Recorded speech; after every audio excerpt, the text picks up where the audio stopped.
Januari 1917. Di London ada satu ruangan yang nggak punya nama, cuma nomor, Room 40. Di dalamnya, pemecah sandi Inggris lagi menatap sebuah telegram Jerman yang baru dicegat.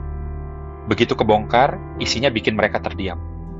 Jerman mengajak Meksiko menyerang Amerika. Bayarannya, Meksiko boleh ambil balik Texas, New Mexico, dan Arizona. Pengirimnya Menteri Luar Negeri Jerman sendiri, Arthur Zimmermann. Cara ngirimnya penuh ironi. Dari awal perang, Inggris sudah motong kabel telegraf bawah laut Jerman. Jadi Jerman nggak punya jalur langsung ke benua Amerika.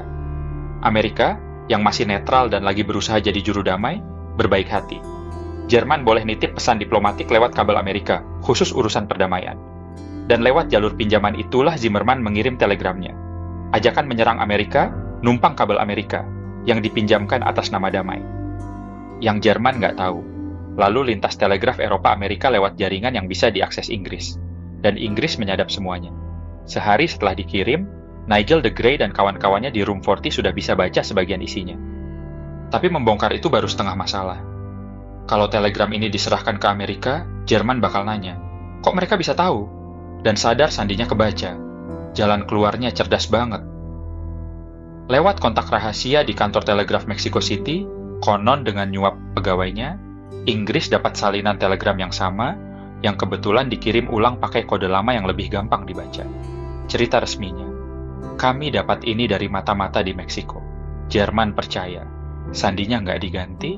Ingat trik ini, 25 tahun lagi dia dipakai ulang, dalam skala yang jauh lebih besar. Waktu telegramnya diumumkan, publik Amerika malah curiga.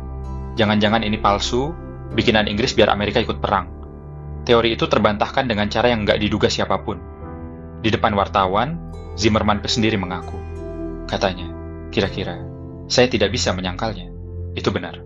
Seorang menteri luar negeri mengakui sendiri surat rahasianya. Beberapa minggu kemudian, sesudah kapal-kapal Amerika ditenggelamkan kampanye kapal selam Jerman, Amerika menyatakan perang. Jujur, telegram ini bukan penyebab tunggalnya. Kapal selamlah yang menyeret Amerika. Tapi telegram ini menghancurkan alasan terakhir buat netral. Satu pesan bersandi, ikut mengubah arah perang dunia. Di video pertama seri ini, taruhannya kepala seorang ratu. Sekarang, jutaan nyawa. Ini 7 hal yang mau kita jawab. Kenapa sandi pindah dari tangan ke mesin? Benarkah ada sandi yang mustahil dipecahkan? Mesin macam apa Enigma, dan siapa yang pertama menjebolnya? Bukan yang kamu kira. Gimana kebiasaan kecil manusia menjatuhkan mesin raksasa? Berapa nyawa pantas dibayar buat menjaga satu rahasia? Sandi apa satu-satunya yang nggak pernah jebol? Bukan mesin. Dan gimana semua ini melahirkan benda yang lagi kamu pakai sekarang? Kisah Zimmermann adalah babak besar terakhir era tangan. Sandinya disusun tangan manusia, dibongkar juga oleh tangan manusia. Sesudah perang ini, komunikasi pindah ke radio. Pesan dilempar ke udara, siapapun yang punya penerima bisa ikut dengar.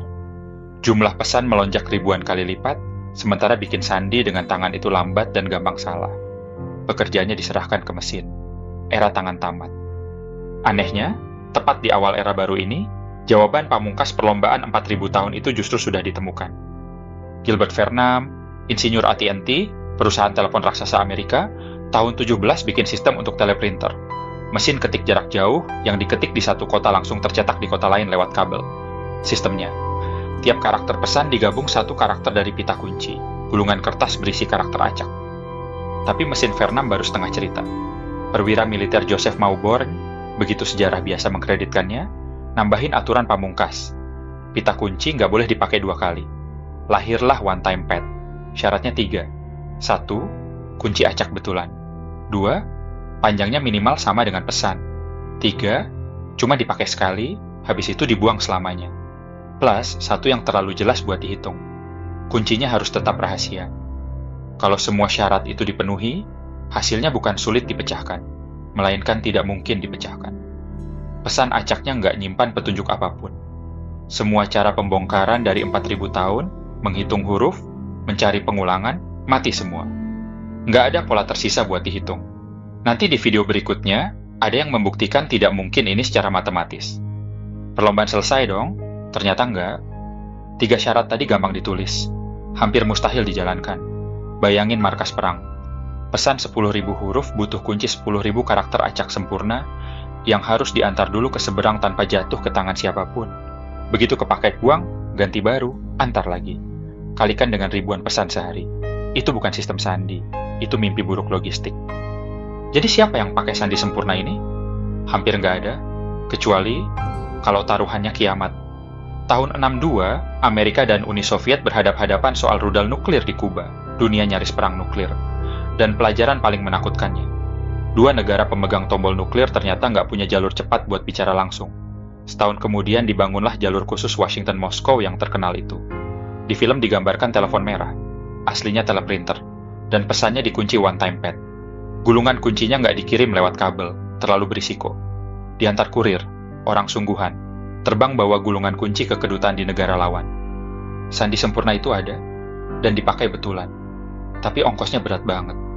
Manusia cuma sanggup memakainya buat satu jalur pencegah kiamat. Buat semua jalur lain, dunia butuh mesin yang praktis. Disitulah cerita jadi menarik. Ide dasarnya muncul di beberapa tempat hampir bersamaan. Taruh abjad di sebuah roda yang berputar, dan biarkan rodanya bergeser tiap satu huruf diketik, jadi aturan penukarannya berubah terus dengan sendirinya. Di Amerika ada Edward Hepburn, mulai bikin sketsa mesin rotor tahun 17. Konon idenya mulai dia utak-atik waktu di penjara gara-gara mencuri kuda. Mesinnya kalah bersaing, kejual sedikit, tapi arah idenya benar. Yang mengubah sejarah datang dari Jerman, rancangan yang lahir terpisah, nggak ada hubungan sama Hepburn. Insinyur Arthur Scherbius mematenkan mesin rotornya Februari 18, dan mulai tahun 23 menjualnya dengan nama yang kelak dikenal seluruh dunia, Enigma. Bagian yang jarang diceritakan, Enigma bukan lahir sebagai mesin perang. Scherbius jualnya ke bank dan perusahaan, buat mengamankan rahasia dagang. Hasilnya, sepi.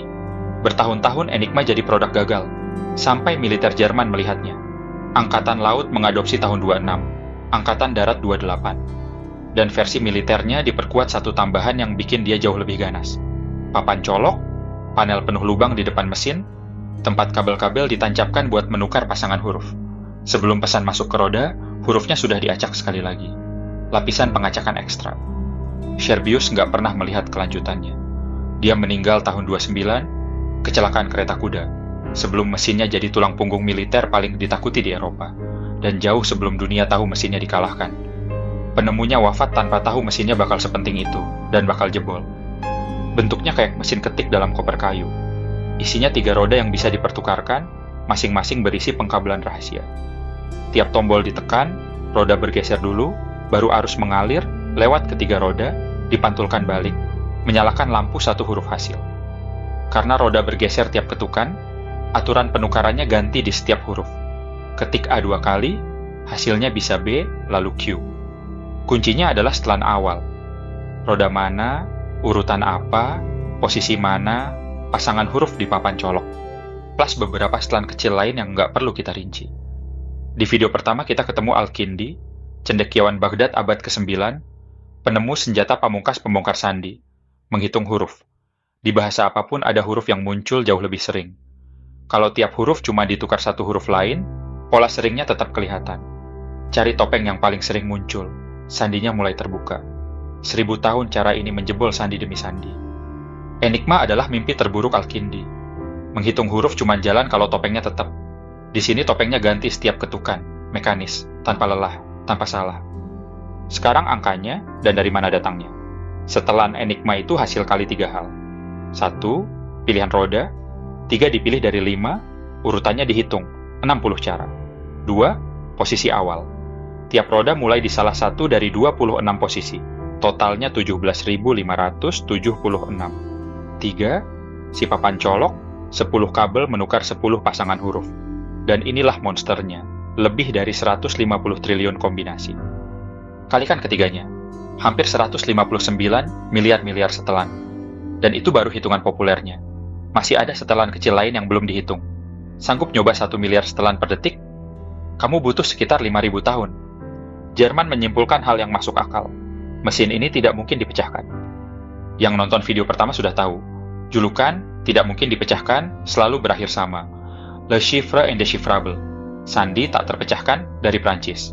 3 abad, jebol. Great Cipher, sandi rahasia istana Raja Prancis, 2 abad, jebol. Tapi kali ini beda kelas. Yang dulu-dulu jebol oleh kesabaran manusia. Yang ini kemungkinannya terlalu banyak buat kesabaran siapapun. Tapi Enigma nyimpan satu keanehan kecil. Karena arusnya selalu dipantulkan balik lewat jalur berbeda, sebuah huruf nggak pernah bisa keluar jadi dirinya sendiri. Ketik A, hasilnya bisa apa saja, kecuali A. Kedengarannya sepele, malah kayak fitur. Simpan dulu. 2 bab lagi, aturan kecil ini ikut meruntuhkan segalanya. Kalau kamu pernah dengar cerita Enigma, mungkin kamu ngira pemecahnya Inggris. Bukan. Yang pertama, 3 matematikawan muda dari negara yang paling terancam Jerman, Polandia. Desember 32. Marian Rejewski, 27 tahun, melakukan hal yang nyaris nggak masuk akal. Pakai teori permutasi, plus dokumen curian yang dibeli intelijen Prancis dari seorang pengkhianat Jerman. Dia merekonstruksi pengkabelan rahasia Enigma militer, tanpa pernah megang mesin sasarannya, menghitung isi perut mesin rahasia dari balik meja, cuma dari pesan-pesan yang dicegat. Bersama Jerzy Różycki dan Henryk Zygalski, dia membangun perkakas buat membacanya tiap hari, termasuk, beberapa tahun kemudian, mesin penebak setelan yang mereka namai, Bomba. Ingat nama itu? Bertahun-tahun, diam-diam, Polandia baca surat militer Jerman. Lalu tahun 39, perang di depan mata, dan Polandia tahu bakal digilas. Mereka melakukan hal yang hampir nggak ada presidennya di dunia intelijen. Memberikan semuanya, cuma-cuma. Akhir Juli, di fasilitas rahasia di hutan dekat Warsawa, seluruh metode dibuka ke Inggris dan Prancis, lengkap dengan replika Enigma untuk masing-masing. 5 minggu kemudian, Jerman menginvasi Polandia. Satu detail pertemuan itu terlalu bagus buat dilewatkan. Pemecah sandi senior Inggris, Dilly Knox, lama banget keganjal satu teka-teki. Gimana urutan kabel dari papan ketik ke roda pertama? Jawaban orang Polandia, urutan abjad aja. A, B, C, Knox pulang kesal. Bukan sama Polandia, tapi sama sederhananya jawaban yang selama itu mengganjalnya. Habis itu dia kirim surat terima kasih, dalam bahasa Polandia. Inggris dan Prancis pulang bawa hadiah paling berharga dari perang yang belum dimulai. 3 matematikawan, pemberinya justru masuk babak paling ketir. Jerman datang. Mereka kabur dari negara sendiri. Bawa rahasia paling berharga di Eropa di dalam kepala. Różycki tewas tahun 42, kapalnya tenggelam di Mediterania. Rejewski dan Zygalski melintasi 5 negara, sempat mendekam di penjara Spanyol, sampai akhirnya tiba di Inggris. Dan di sana, 2 orang pertama yang menjebol Enigma nggak diizinkan masuk Bletchley Park. Ditaruh di unit lain, ngerjain sandi tangan tingkat lebih rendah. Baru puluhan tahun kemudian, antara lain lewat sebuah buku, Rejewski tahu kelanjutan utuh dari apa yang dia mulai. Tongkat estafet mendarat di rumah tua di pedesaan Inggris, Bletchley Park. Dari luar cuma rumah besar dengan taman. Di dalamnya, Inggris diam-diam membangun pabrik pembongkar sandi terbesar dalam sejarah. Matematikawan, ahli bahasa, juara teka-teki silang, ribuan operator. Di puncak perang hampir 10.000 orang kerja di situ, semuanya terikat kewajiban kerahasiaan resmi. Di antara mereka, matematikawan muda dari Cambridge, Alan Turing. Turing, bersama Gordon Welchman, merancang jawaban Inggris atas masalah 5.000 tahun tadi. Mesin bernama Bombe, mewarisi nama bomba Polandia. Bomba bukan komputer, dia nggak baca pesan. Kerjanya satu, nyoba ribuan setelan Enigma dan menggugurkan yang mustahil, sampai tersisa segelintir kandidat buat dicek manusia. Rancangannya diwujudkan jadi mesin sungguhan oleh insinyur pabrik mesin hitung Inggris. Tapi Bomba butuh titik awal, sepotong tebakan isi pesan. Disinilah perang sandi berhenti jadi urusan matematika, dan mulai jadi urusan sifat manusia. Orang Jerman disiplin, dan justru disiplinnya yang bisa ditebak. Tiap pagi, jam sama, format hampir sama, stasiun-stasiun kirim laporan cuaca. Pesan jam 6 pagi dari stasiun cuaca, hampir pasti ada kata weather di dalamnya. Itulah tebakannya. Operator malas membuka celah lain lagi. Kunci pesan yang harusnya acak diisi 3 huruf berdampingan di papan ketik. Konon ada yang pakai inisial pacarnya. Kalau tebakan lagi langka, Inggris bikin sendiri. Angkatan udara sengaja nabur ranjau laut di koordinat pilihan. Lalu tinggal nunggu Jerman mengirim peringatan soal ranjau di koordinat itu. Tersandi kunci hari itu. Namanya gardening. Berkebun. Menanam jawaban. Memanen kunci. Dan disinilah cacat kecil bab 4 menutup lingkaran. Huruf nggak pernah bisa jadi dirinya sendiri. Jadi waktu tebakan weather digeser-geser sepanjang pesan, tiap posisi yang bikin satu huruf ketemu dirinya sendiri pasti salah. Langsung buang. Aturan kecil yang kayak fitur itu memangkas jutaan kemungkinan sebelum Bombe mulai kerja. Beginilah Enigma jatuh. Bukan karena matematikanya salah, tapi karena manusia memakainya dengan cara yang bisa ditebak. Ingat Mary, Ratu Skotlandia, di video pertama, sandinya kuat. Sistem di sekelilingnya yang bocor. Pelajaran itu barusan menjebol mesin perang paling ditakuti di Eropa. Dan di video terakhir seri ini dia muncul sekali lagi, dalam bentuk sebuah aplikasi chat. Soal Turing, rekan-rekannya nyimpan cerita ganjil. Cangkir tehnya konon dirantai ke radiator. Dia sepedaan pakai masker gas gara-gara alergi serbuk bunga. Dan tahun 40, takut invasi, dia beli 2 batang perak, kubur di hutan, bikin peta bersandi, lalu 3 kali nyari, 3 kali gagal. Orang yang sanggup membongkar mesin rahasia Hitler, sampai akhir hayatnya nggak pernah menemukan kembali perak yang dia kubur sendiri. Mungkin masih di sana sampai sekarang. Tapi ada harga yang jarang diceritakan. Begitu Enigma terbaca, Sekutu menghadapi soal yang lebih kejam dari matematika manapun. Kalau tiap serangan dicegah, Jerman sadar sandinya terbaca, ganti sistem, semuanya hilang. Jadi kemenangan harus dijatah, dan rahasianya dilindungi pakai trik bab 1. Tiap tindakan harus punya penjelasan lain yang bisa dilihat musuh. Sebelum armada Italia dihantam di Tanjung Matapan tahun 41, pesawat pengintai sengaja diterbangkan supaya kepergok, biar Italia ngira dari situ bocornya. Bahkan sang Laksamana ikut berakting. Di Alexandria ada konsul Jepang yang diyakini melaporkan gerak-gerik armada Inggris. Maka, kata memuar-memuar perangnya, sore itu, di depan mata si konsul, sang Laksamana santai main golf sambil nenteng tas menginap. Pesan tak terucapnya. Saya tidur di darat, nggak ada apa-apa malam ini. Begitu gelap, dia diam-diam balik ke kapal dan berlayar menyergap.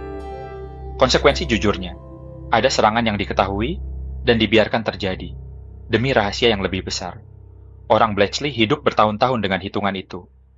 Kalau kamu pernah nonton The Imitation Game, adegan tim nggak boleh menyelamatkan konvoi yang ditumpangi kakak salah satu dari mereka, adegan itu fiksi. Keputusan begitu nggak pernah ada di tangan pemecah sandi. Tapi dilemanya nyata. Dan cerita paling terkenal dari genre ini, Churchill membiarkan Coventry dibom demi menjaga rahasia, justru dinilai sejarawan sebagai mitos. Malam itu intelijen ngiranya sasarannya London. Churchill malah bergegas pulang ke London buat menghadapinya. Seberapa besar nilai semua ini? Sejarawan resmi intelijen Inggris memperkirakan pembongkaran sandi memperpendek perang setidaknya 2 tahun. Itu perkiraan dan diperdebatkan. Tapi versi paling hematnya pun berarti jutaan orang pulang lebih cepat. Biar jujur, perang sandi ini nggak sepihak. Di Atlantik, dinas pengamat Jerman membaca sandi konvoi Sekutu selama lebih dari setahun, dan makai bacaannya buat mengarahkan kawanan kapal selam tepat ke jalur konvoi. Bulan-bulan terburuknya, awal 43, termasuk periode paling berdarah di lautan. Sekutu baru sadar belakangan. Baru pertengahan 43 sandinya diganti. Jadi sementara Inggris baca Jerman, Jerman baca Inggris, dan dua-duanya yakin sandi sendiri aman. Nggak ada yang kebal di era ini. Di Pasifik, Amerika memecahkan Purple, mesin sandi diplomatik Jepang, bahkan membangun replikanya tanpa pernah lihat aslinya. Dan dari sandi Angkatan Laut Jepang yang baru kebaca sebagian, lahir salah satu jebakan paling elegan dalam sejarah perang. Amerika menduga target berikutnya Midway, di pesan Jepang cuma disebut AF. Cara mastiinnya? Midway diminta kirim pesan tanpa sandi, instalasi air tawarnya rusak. Nggak lama, pesan bersandi Jepang bunyinya, AF kekurangan air. Yakin sudah, AF itu Midway, dan serangan besar sedang ke sana. Kapal-kapal induk Amerika diam-diam ditempatkan dekat Midway, menunggu. Armada Jepang yang ngira bahwa kejutan justru masuk sergapan. Juni 42, 4 kapal induk Jepang tenggelam. Titik balik Perang Pasifik. Dan di tengah semua mesin ini, ada pengecualian yang nyaris puitis. Satu-satunya sandi era ini yang nggak pernah jebol, bukan mesin sama sekali. Marinir Amerika merekrut prajurit suku Navajo, penduduk asli Amerika. Bahasanya nyaris nggak pernah ditulis, dan waktu itu hampir nggak ada orang luar yang paham. Cara pakainya sederhana. Di tiap ujung radio, seorang penutur Navajo, dan mereka tinggal ngobrol. Bahasa sendiri, plus kata sandi buat istilah militer. Tank itu kura-kura, pesawat-pesawat pakai nama buruk. Buat penyadap Jepang ini mimpi buruk jenis baru. Sandi mesin itu teka-teki matematika, bisa dihitung, dicari polanya. Yang ini bukan teka-teki, ini bahasa yang nggak dikenal sama sekali. Nggak ada abjad buat dihitung, nggak ada setelan buat ditebak. Buntu total sampai perang usai. Bonusnya, jauh lebih cepat dari prosedur sandi lapangan biasa, nggak usah nyetel roda, nggak usah nyalin huruf, cukup bicara. 4.000 tahun perlombaan menuju mesin dan matematika. Dan yang bertahan tak tersentuh justru alat komunikasi paling tua di bumi, bahasa manusia. Enigma bukan mesin terbaik Jerman. Buat pesan komando tertinggi, lalu lintas Hitler dan para panglimanya, ada mesin yang jauh lebih rumit. Lorentz, 12 roda, lawan 3 rodanya Enigma. Sekutu membongkarnya tanpa pernah melihat bentuknya. Mesin fisiknya baru jatuh ke tangan mereka menjelang perang usai. Yang terjadi nyaris melampaui akal. Suatu hari, operator Jerman ceroboh. Ngirim 2 pesan panjang dengan setelan sama persis. Pemecah sandi veteran John Tiltman memerah kesalahan itu sampai aliran kuncinya keluar. Lalu matematikawan muda Bill Tooth berbekal bahan itu mendeduksi seluruh susunan logis mesin Lorentz, 12 roda, seluruh mekanismenya, direka dari kertas tanpa pernah melihatnya. Sebagian sejarawan menyebutnya salah satu prestasi intelektual terbesar sepanjang perang. Tapi baca Lorentz rutin butuh kecepatan di atas kelas manusia maupun bombe. Kebutuhannya dirumuskan seksi matematikawan pimpinan Max Newman, dan jawabannya datang dari insinyur telepon Tommy Flowers dengan usul yang dianggap gila. Mesin hitung dari sekitar 1.600 tabung elektronik. Banyak yang yakin tabung sebanyak itu nggak bakal andal. Flowers yakin sebaliknya. Sekitar 10 bulan dia dan tim insinyur kantor posnya membangunnya. Namanya Colossus. Mulai kerja awal 44 dan bisa diatur ulang buat tugas berbeda-beda. Itulah kenapa sejarawan menyebutnya komputer elektronik digital pertama yang dapat diprogram, bekerja sebelum ENIAC, mesin Amerika yang puluhan tahun dikenal sebagai komputer pertama. Bukan salah ENIAC, Colossus dirahasiakan total. Lagi pula ENIAC pegang gelarnya sendiri, komputer serbaguna pertama. 2 mesin, 2 gelar. Usaha membongkar sandi melahirkan komputer. Benda yang kamu pakai nonton video ini, nenek moyangnya dibangun buat membaca surat-surat Hitler. Lalu perang usai, dan terjadi hal aneh. Semuanya dikubur. Sebagian besar Colossus dibongkar, banyak dokumen dihancurkan, 2 unit diam-diam masih dipakai dinas rahasia bertahun-tahun, dan semua orang Bletchley terikat undang-undang kerahasiaan. Flowers nggak boleh cerita soal mesin buatannya sendiri. Dunia baru tahu pertengahan tahun 70-an, 30 tahun kemudian. Ada pahlawan perang yang pulang tanpa boleh bercerita dan meninggal sebelum dunia sempat tahu, termasuk yang paling penting di antara mereka. Tahun 52, Alan Turing, orang yang mesinnya ikut menjebol Enigma, yang karyanya diperkirakan memperpendek perang bertahun-tahun, dihukum oleh negaranya sendiri. Bukan karena pengkhianatan, karena dia mencintai sesama jenis, dan hukum Inggris saat itu menyebutnya kejahatan. Pilihannya praktis 2, penjara, atau masa percobaan dengan syarat suntikan hormon, kastrasi kimia. Dia pilih suntikan. Izin keamanannya dicabut. Pintu dunia yang dia selamatkan tertutup untuknya. 2 tahun kemudian dia ditemukan meninggal di tempat tidurnya. Umur 41. Racun sianida. Di sampingnya apel setengah termakan yang anehnya tak nggak pernah diuji. Pemeriksaan resmi bilang bunuh diri. Sebagian sejarawan menilai kecelakaan laboratorium nggak bisa disingkirkan. Meski kebanyakan penulis riwayatnya tetap menganggap bunuh diri paling mungkin. Yang pasti cuman ini. Dia pergi saat seluruh jasa perangnya masih rahasia negara. Orang di sekitarnya nggak pernah tahu lelaki pendiam di ujung jalan itu salah satu pahlawan terbesar perang yang baru lewat.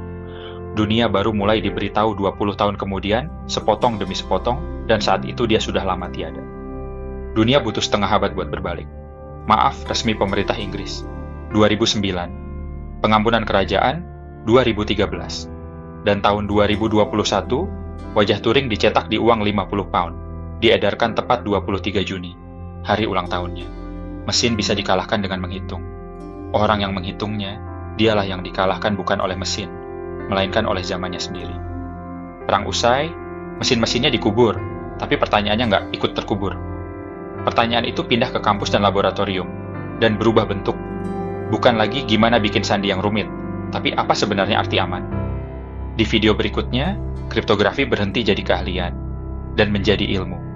Dan satu syarat yang 4.000 tahun nggak pernah hilang, kunci harus diantar dulu, akhirnya runtuh. 2 orang yang belum pernah bertemu bakal bisa berkirim rahasia.